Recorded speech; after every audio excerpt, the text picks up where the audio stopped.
कक्षा की शुरुआत करने की मैं घोषणा करता हूं। सबसे पहले आप सबों को शुभ प्रभात। जैसा कि जानकारी में है कि हम लोग सीडीपी की कक्षा में हैं और सीटेट के दृष्टि से या अन्य कोई भी टीचिंग की परीक्षा में इसकी भूमिका को नकारा नहीं जा सकता है। सीटेट की परीक्षा में तो एक निर्धारित अंक भी है और उसी कड़ी में हम लोग सीडीपी के महत्वपूर्ण और सिलेबस के अकॉर्डिंग टू सारे अध्याय को देख रहे हैं। एक और भी महत्वपूर्ण है, हम लोग अधिगम को देख रहे थे पिछले दिन और अधिगम के कड़ी में आज हम दो टॉपिक को देखेंगे। एक अधिगम स्थानांतरण को देखेंगे और दूसरा अधिगम अक्षमता को देखेंगे। ये दोनों में अधिगम अक्षमता से क्वेश्चन ज्यादा पूछे जाते हैं आपकी परीक्षा में, तो इसे ध्यान में रखने का प्रयास करेंगे। इसी क्रम में हम लोग सबसे पहले अधिगम स्थानांतरण का जो अवधारणा है उसको देखेंगे। क्या होता है अधिगम स्थानांतरण की अवधारणा? क्या है कि जब एक सीखा हुआ कौशल या काम दूसरे सीखने के कौशल या काम को प्रभावित करता है तो सीखने का स्थानांतरण कहते हैं। मतलब जो कोई स्किल आपने सीखा या काम सीखा और दूसरे भी कौशल को यदि प्रभावित कर देगा तो हम उसे सीखने का स्थानांतरण के रूप में देखते हैं। तो लिखेंगे कि जब कोई, इसकी अवधारणा लिख लीजिए, जब कोई एक सीखा हुआ कौशल दूसरे सीखे हुए कौशल को प्रभावित करता है,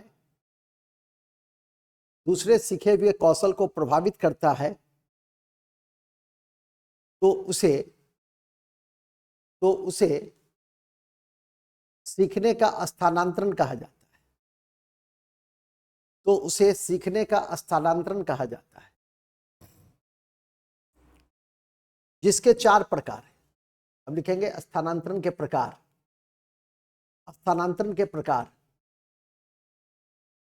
जिसके 4 प्रकार हैं।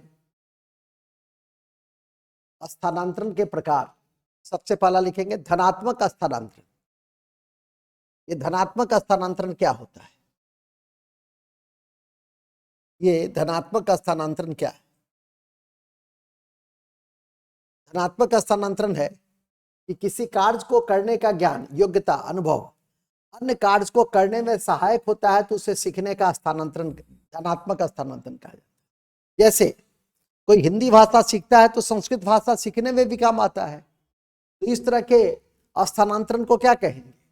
इस तरह के स्थानांतरण को धनात्मक स्थानांतरण कहेंगे। लिखेंगे किसी कार्य को करने का ज्ञान, योग्यता, या अनुभव जब अन्य कार्य को करने में सहायक होता है तब इसे सीखने का धनात्मक स्थानांतरण माना जाता है।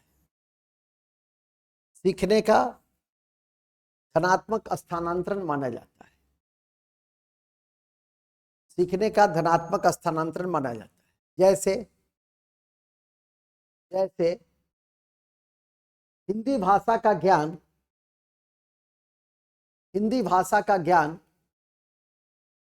संस्कृत भाषा सीखने में सहायता प्रदान करते हैं।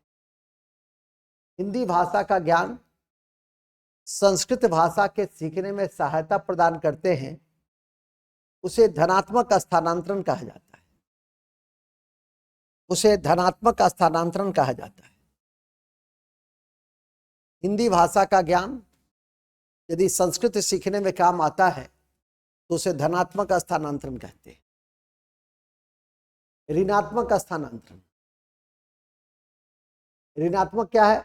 एक सहायता देगा, दूसरा उसमें सहायता नहीं देगा और घातक होगा, निगेटिव होगा। जैसे इसका एक एग्जाम्पल से बड़ा अच्छा एग्जाम्पल है कि अमेरिका में लोग जो गाड़ी चलाते हैं वो जीवन भर लेफ्ट साइड चलाते हैं और इंडिया में जो चलाते हैं वो राइट साइड चलाते हैं। तो अमेरिकन लोग यदि इंडिया में गाड़ी चलाने आ जाएंगे तो उन्हें परेशानी होगी और इंडिया के लोग अमेरिका में चले जाएंगे तो उन्हें परेशानी होगी। इसी को कहते हैं ऋणात्मक स्थानांतरण। तो लिखिएगा किसी कार्य को करने का ज्ञान किसी कार्य को करने का ज्ञान, योग्यता या अनुभव, किसी कार्य को करने का ज्ञान, योग्यता या अनुभव जब दूसरे कार्य को करने में घातक होता है, जब दूसरे कार्य को करने में घातक होता है, दूसरे कार्य को करने में घातक होता है, तब इसे सीखने का ऋणात्मक स्थानांतरण कहा जाता है। तब इसे सीखने का ऋणात्मक स्थानांतरण कहा जाता है।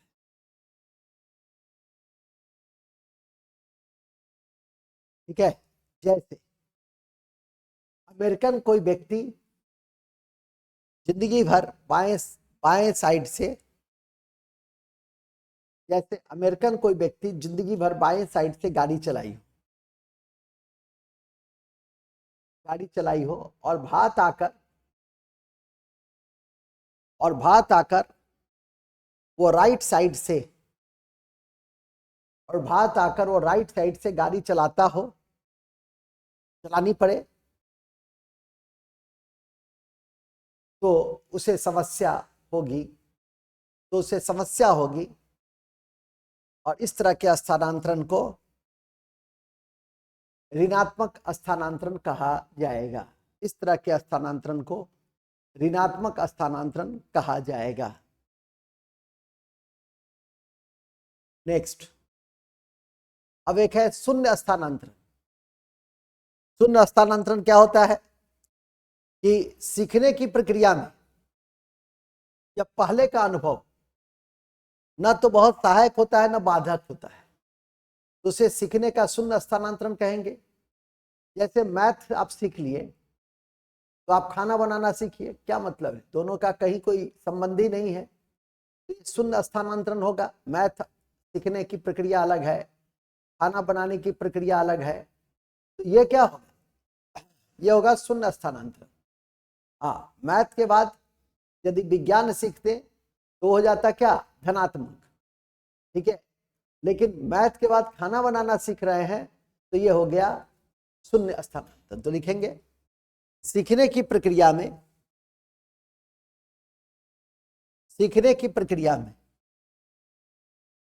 जब पूर्व अनुभव में ना तो सहायक होता है और ना ही बाधक होता है, ना तो सहायक होता है ना बाधक होता है, तो वहां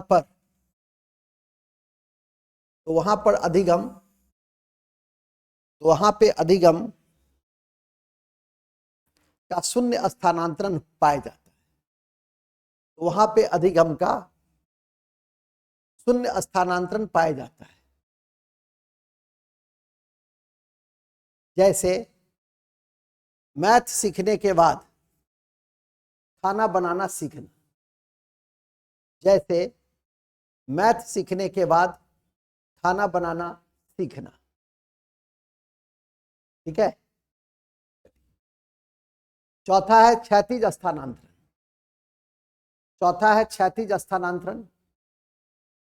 क्षैतिज स्थानांतरण क्या होता है कि किसी भी स्तर में अर्जित ज्ञान, अनुभव, प्रशिक्षण का उपयोग व्यक्ति के द्वारा उसी प्रकार की लगभग समान स्थिति में किया जाता है, तो उसे हम क्षैतिज स्थानांतरण कहते हैं। जैसे अभी मैंने आपको बताया कि गणित में जोड़ घटाने के प्रश्नों को हल करने का अभ्यास, उसी तरह के विज्ञान के अन्य प्रश्नों को हल करने के अभ्यास, उस दोनों का जो स्थानांतरण होगा वो क्षैतिज होगा। तो लिखेंगे किसी भी स्तर में अर्जित ज्ञान, अनुभव का, प्रशिक्षण का उपयोग व्यक्ति के द्वारा उसी प्रकार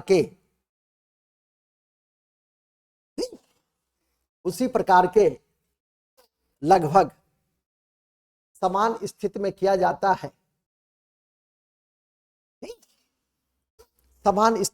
जाता है, तो इसे सीखने का क्षैतिज स्थानांतरण कहा जाएगा। तो इसे सीखने का क्षैतिज स्थानांतरण कहा जाएगा। गणित में जोड़ घटाने के प्रश्न को गणित में जोड़ घटाने के प्रश्न को हल करने का आधार अभ्यास। गणित में जोड़ घट जैसे गणित में जोड़ घटाने के प्रश्न को हल करने का अभ्यास उसी तरह के विज्ञान के अन्य प्रश्नों को हल करने में काम आता है। उसी प्रकार विज्ञान के अन्य प्रश्नों को हल करने में काम आता है, तो इसे क्षैतिज स्थानांतरण कहते हैं। तो यही 4 प्रकार के स्थानांतरण है जिसे आपको ध्यान में करके रखना है। फर्स्ट कौन? फर्स्ट है धनात्मक। धनात्मक समझ में आ गई कि एक का ज्ञान दूसरे को काम आता है, जैसे हिंदी संस्कृत में। ऋणात्मक, एक ज्ञान अर्जित कर लिए लेकिन दूसरा कार्य करने में घातक, जैसे अमेरिका का जो कार ड्राइवर है उसका एग्जाम्पल दे सकते हैं। शून्य हुआ कि कोई सहायता नहीं न बाधक, जैसे मैथ सीखने के बाद खाना सीखते हैं। क्षैतिज हुआ हॉरिजॉन्टल जो शिफ्ट कर जाता है, जैसे मैथ के प्रश्नों का हल करते हैं जोड़ घटाव, और विज्ञान के प्रश्नों का हल करते हैं। तो यहाँ पर जो ज्ञान और अनुभव या प्रशिक्षण का जो उपयोग होगा लगभग समान स्थिति में होगा, और इसे क्षैतिज स्थानांतरण के नाम से जाना जाएगा, और इसे क्षैतिज स्थानांतरण के नाम से जाना जाएगा। ठीक है। अब एक आता है लर्निंग डिसेबिलिटीज, बड़ा इंपॉर्टेंट है, यहां से एक क्वेश्चन आता ही। क्या होता है? यह होता है सीखने की क्षमता या योग्यता में कमी। सीखने की क्षमता या योग्यता में कमी को अधिगम अक्षमता के नाम से जानते हैं। यह एक चर अवस्था होती है। ठीक है, वेरिएबल स्टेज है। तो 2 बातें हैं, योग्यता में कमी अक्षमता है, और ये वेरिएबल स्टेज है, चर अवस्था है। सबसे पहला तो यही है कि डायलेक्सिया बराबर पूछा जाता है। डायलेक्सिया पढ़ने से संबंधित कठिनाई जिसमें होती है उसको हम डायलेक्सिया कहते हैं। ठीक है, पढ़ने से संबंधित जो कठिनाई होती है उसे क्या कहते हैं? डायलेक्सिया कहते हैं। इसके बाद है डिस्ग्राफिया। नाभि से स्पष्ट, ग्राफिया मतलब होता है लिखने से संबंधित। लिखने से संबंधित यदि समस्या होगी तो उसको हम लोग डिस्ग्राफिया कहते हैं। तो डायलेक्सिया पढ़ने से संबंधित कठिनाई है, डिस्ग्राफिया ग्राफिया लेखनी, लेखनी से संबंधित कठिनाई है।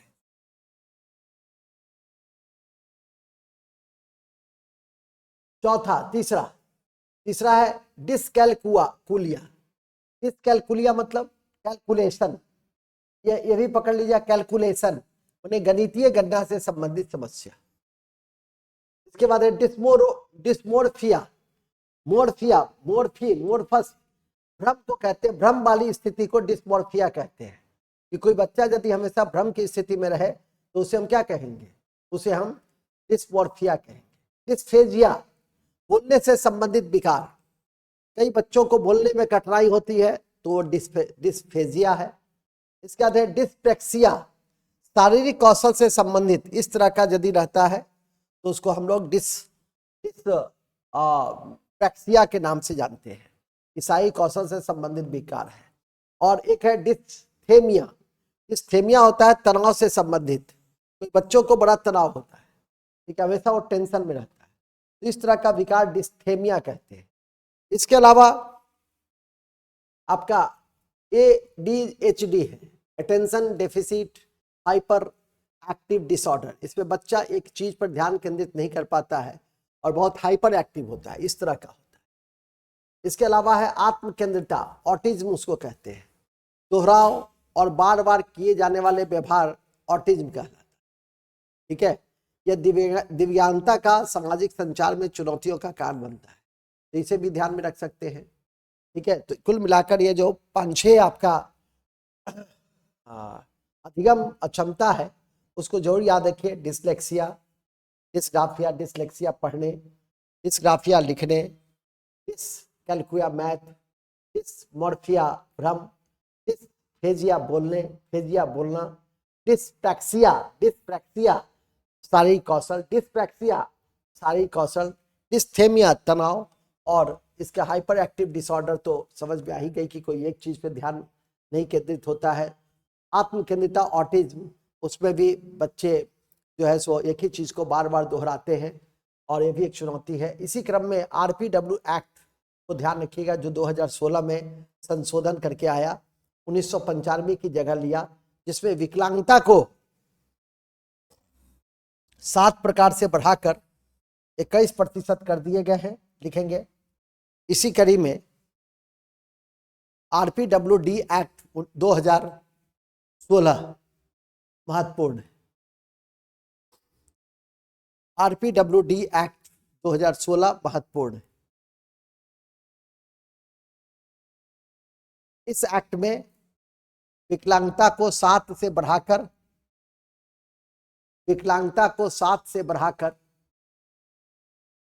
21 प्रकार का कर दिया गया।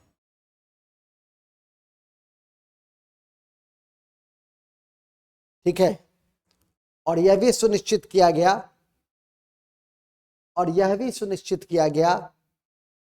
कि केंद्र सरकार के पास इसे जोड़ने की और अतिरिक्त शक्ति होगी।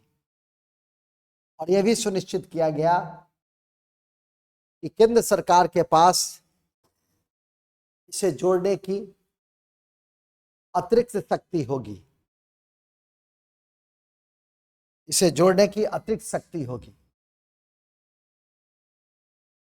ठीक है। इसके द्वारा जो सुझाई गई युक्तियां हैं वो यह है कि जीवन से सभी क्षेत्रों में समानता और गैर भेदभाव को स्थापित करना है। स्कूल जाने वाले बच्चों को हर 5 साल पे सर्वे करना है। बुक्स और टीएलएम आदि उपलब्ध कराना है। तो ये जो इस एक्ट के तहत जो सुझाव आए उसके कॉन्टेक्स्ट में ध्यान रखिएगा। और एक लास्ट में है गामक, नोट में लिख दीजिए गामक। गतिमान अक्षमता उसको कहते हैं। यह अक्षमता शारीरिक अक्षमता या मसल्स का सही तरीके से नहीं चलना से संबंधित होती है।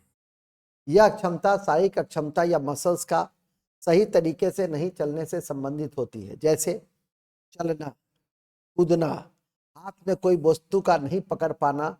ये जो अक्षमता है ये गतिमान अक्षमता का निशानी होता है।